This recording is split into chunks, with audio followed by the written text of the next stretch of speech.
All right, Matt Steinmetz, Darryl the Guru Johnson with you. We're going to take a little break from baseball for a minute, start getting back into the NBA offseason. I guess it's coming to a close, and obviously Warriors a big part of it. Let's talk to NBA front office expert with Spot Track, Keith Smith. Keith, thank you so much for joining us. Really appreciate it. Thank you for having me. All right. Who's got the best deal to put together for Kevin Durant? It's a good question. I would say probably at this point, I still think Phoenix might be able to get there. It didn't seem like anything was ever going to happen with DeAndre Ayton being involved anyway. There were too many complications in that. But if they wanted to put Mikal Bridges, Jay Crowder, you're basically there with the salary matching. They could add some of their own picks. And if you look at it right now, their recent or soon picks would not be very good. Their picks down the line, those could be pretty good because that'd be an older team that you could see kind of making one big run at it and then falling apart pretty quickly. Keith, let me ask you about the Warriors winning the championship, because obviously we hadn't spoken, but I was on a roller coaster. There were times I didn't think they had enough to get it done. When it was all said and done and you look back on the Warriors winning it, are you surprised? How did you process the Warriors getting it done? I thought before the year, as long as they got Klay Thompson back in a reasonable amount of time and then had better health, that they'd be in the mix to get out of the Western Conference. I wasn't sold that any of the teams there were that far ahead of them. And then the way they played to open the year, at that point I was, all right, this team's going to be there. But like you, I went through a couple points. I was like, all right, now we're kind of going through some injury stuff, and Draymond Green's been in and out. But once they got into the playoffs, they really did their ability to cut down their rotation to 8-9 guys per game. Not always the same 8-9 guys. I think that's one of Steve Kerr's best things that he's been able to do as the coach of the Warriors has been, hey, you might play 20 minutes tonight, and next game we may not need you at all, and stay ready. You never know when I'm going to call your number for those last 5-6 guys on the roster. But they really put it together in this great run, and by the end, I think I thought Boston was going to get them. I thought they might win that series, but definitely worthy champions, and the Warriors earned another one. Which is I don't know if anybody thought that was coming after the last couple of seasons. Exactly. Keith Smith joining us. He's an NBA front office expert with Spot Track. Keith's been on our radio program often. I think he's great. Let me just go real quick. Go back to Durant and Phoenix, because you talked about Bridges and Crowder. Are you telling me that the Phoenix Suns possibly could acquire Durant and still have Ayton? Yeah, I think they could, because at this point it's only about matching salary, and putting DeAndre Ayton in a deal was always going to be problematic because it would have been a sign and trade, and then the Nets would have had to come in under the hard cap, which was going to be a challenge for them. And once they re-signed Nick Claxton, it kind of sent signs of, we're not really sold that DeAndre Ayton's the guy we want to go forward with. So then it becomes about matching salary, and Mikal Bridges is up over $20 million now. You got Crowder up over $10 million. You're already to $30 million. You're about one contract away from matching salary for Durant. And then from there, it's got to be about, all right, Bridges is really good. That's a great get for you to move forward and kind of rebuild your team around. And then it's about all the draft pick equity that the Suns could throw their way, including draft pick swaps, all that sort of stuff. So I still think they've got the best chance, but as we've seen, it doesn't seem like anybody's coming to the table with all that great of a package for Brooklyn right now. Keith, let me ask you this, kind of a crazy question, but I saw and enjoyed every minute of, I deem, the party that was the NBA Summer League in Vegas. Guys like LeBron, the stars and coaches in the stands. It was just, I was just fired up about where the league is at. And I know football is king and it's only on one day, but do you think the NBA is bridging that gap to where, it's football first? Because to me, I'm starting to really think with the offseason and the player movement that the NBA is on the heels of the NFL.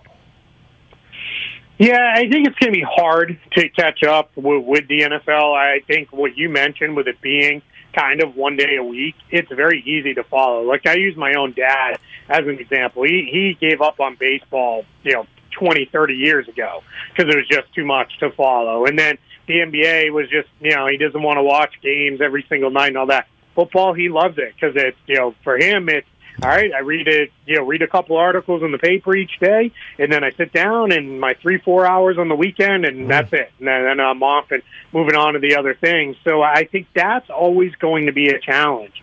It's just football seems like it's tailor-made for both hardcore and casual fans, but I do think the NBA is very content with the niche they've carved out. I think there was all that talk, if we remember going into the bubble, of should the NBA move their season back and start closer to Christmas and play later in the year and all that. And I think they realized, people just aren't looking for that. Baseball is kind of the background noise for the summertime. You got it on while you're doing other stuff and having a barbecue or hanging out at the pool or whatever it is.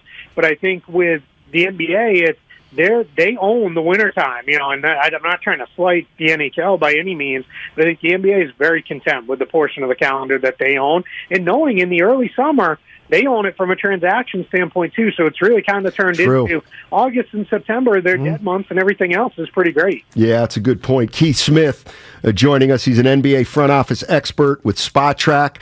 Let me ask you about the Warriors, and because you're a front office expert, I know you're familiar with what's going on here. Curry, let's touch this year essentially, or this upcoming year. They got Curry at about 50, Clay at 40 plus, Wiggins got one more year, 33, Draymond's got another year, and then one after that, a player option 25. Wiseman's going to be over 10. Joe Lacob has been kind of sending out signals that this can't continue. And what do you think they're going to do? Because it's starting to seem unrealistic that they're going to keep both Wiggins and Poole long term. Yeah, that's the question I'm wondering about myself. I think more so than anything that's been said, the idea of not re-signing Gary Payton II and Otto Porter Jr., that kind of sent, I think, a little bit of a notice of, we're the purse is not bottomless here. We've got to eventually curb this to some point. And I don't think it's because of pressure from the other ownership teams around the league and those kind of things. I think it's more of, hey, $400 million is an awful lot to spend on a roster between salary and tax penalties. So let's start, trim back where we can. And that's why I do wonder, there's been Jordan Poole is extension eligible. There's a lot of talk of, what's he going to get? And Tyler Hero says he wants a max deal. And I think Jordan Poole is kind of saying, go get a max deal, because then I can ask for maybe just underneath that, because I don't think he's all that far off from Tyler Hero as a player. So I think, that starts to become the question. I think because of that reason, they're going to let it play out to restricted free agency, and then they'll run it back as best they can with the group they have now. And then I think this coming summer, a year from now, is going to be major decision points on, all right, if we want to keep both Wiggins and Poole, is it going to cost us Klay Thompson? Something like that. And that seems, unfathomable today because of what he's meant to the franchise. But those are the kind of tough, difficult decisions you have to make when you're in that spot. And then I think the hope is Wiseman, Moody, Kuminga, those guys grow into bigger roles and they're ready to kind of take over, and you just kind of start the cycle over again. Good stuff, Keith. Obviously, the Warriors lost Bielitsa, Porter Jr., and I kind of understood that, but the one that shocked me, Keith, was GP2. With that said, and you spoke of free agents, do you have any names out there that you think would be a good fit for those guys' replacements with the Warriors? Oh, boy, it is getting thin in that free agent crop right now. It's pretty tough. I think their goal now is let the kids take those minutes. So they did sign Dante DiVincenzo, who was a great get for them, and I think he's going to slide right in as part of that 3-guard rotation, really 4-guard rotation with Poole, Thompson, and Curry. So I think that becomes all right. Let's kind of we're going to run that. We're going to give Moses Moody some more minutes. We're going to give Kuminga more minutes. We're going to give Wiseman more minutes. And then we'll see sink or swim for those guys in this regular season.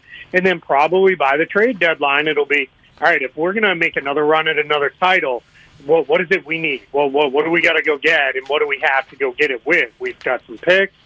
Do we give up on one of the kids here? Is that a way to fill a hole if we need to? And we know that what they'll do is they'll probably fill out with some nondescript guys towards the end of the bench, guys are going to kind of take a little bit of a flyer on. But then I think what happens from there is that allows them, if there are guys who've become available on the buyout market and the like, they'll be, right there in the mix for all of those guys, because they're going to be in title contention almost no matter what, unless injuries sink the season. So I think that's going to be the approach going forward. Play the kids in the regular season, evaluate it as we go, and fill the holes later in the year. Yeah, I think you're right on. Hey, Keith, thank you so much for joining us.